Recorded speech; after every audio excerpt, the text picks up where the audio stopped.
алейкум рахматуллахи баракатух. Сегодня в этом видео мы с вами рассмотрим 10 самых распространенных ошибок, которые верующие совершают во время поста Рамазан. Самая первая ошибка – это, конечно же, то, что верующие очень сильно зацикливаются на еде и питье. Особенно женщины целый день напролет проводят на кухне, стараясь обрадовать своих домочадцев вкусными блюдами, сладостями. И к вечеру уже у нее не остается никаких сил для каких-либо дополнительных поклонений, не говоря уже о намазе таравих. Конечно, это приветствуется, чтобы чтобы на ифтар приготовить хорошие блюда, да, особенно если маленькие дети держат пост, мы стараемся их обрадовать сладостями, чтобы как-то мотивировать их для дальнейшего держания поста, но не надо допускать, чтобы это занимало у нас целый день и чтобы все силы уходили только на приготовление еды и пищи.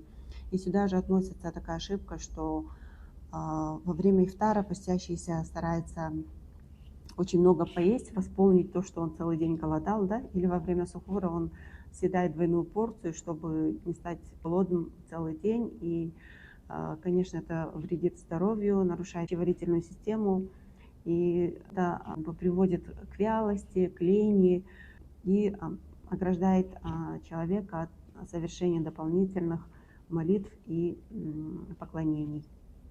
Вторая ошибка – это считать пост диетой, да, особенно женщины, которые не могут в другое время года, да, набраться сил и сесть на диету, да, они считают, что Рамадан – это отличная возможность для похудения, чтобы сбросить вес, там, как-то поправить свое здоровье, да. Это ошибочное мнение, поскольку основная цель поста должна быть это довольство Всевышнего и поклонение. Поэтому делать такое намерение – это неправильно. Третья ошибка – это держать пост, но не совершать намаз, или наоборот, те, кто не совершает намаз, они считают, что они не должны держать пост, да, либо считают, что вот они должны сразу все предписания выполнять. Это два разных поклонения, они не взаимосвязаны, и Всевышний Аллах, иншаллах, примет пост постящегося, даже если он не выполняет намаз, либо другие виды поклонения. Но, конечно же, человек должен потихоньку приучаться к молитвам хотя бы один раз в день, да, и, иншаллах, до следующего Рамазана он будет уже читать пятикратный намаз. Другая, четвертая ошибка – это когда человек отказывается держать пост, если он утром проспал сухур, да. Конечно, утром нужно стараться встать на сухур, поскольку есть хадис, где говорится, что в сухуре есть благодать.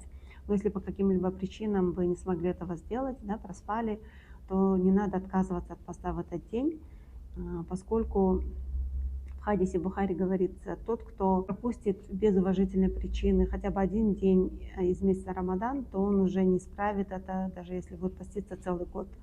Здесь, конечно, не имеется в виду о возмещении поста, да, чтобы возместить пост, достаточно один день продержать упущенный пост, но здесь говорится о вознаграждении, которое он получил бы, если бы держал пост во время месяца Рамадан.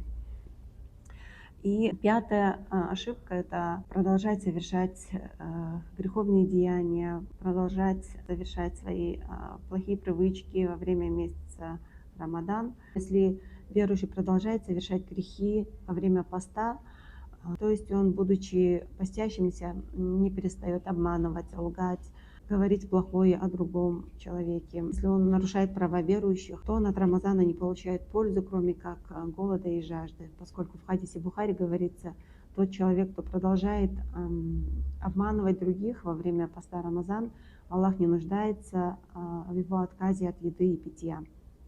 Ну а следующих 5 распространенных ошибок во время Рамадана мы расскажем в следующем видео. Дай Аллах нам силы и терпения, чтобы достойно провести Рамазан до конца и чтобы совершать побольше благих деяний.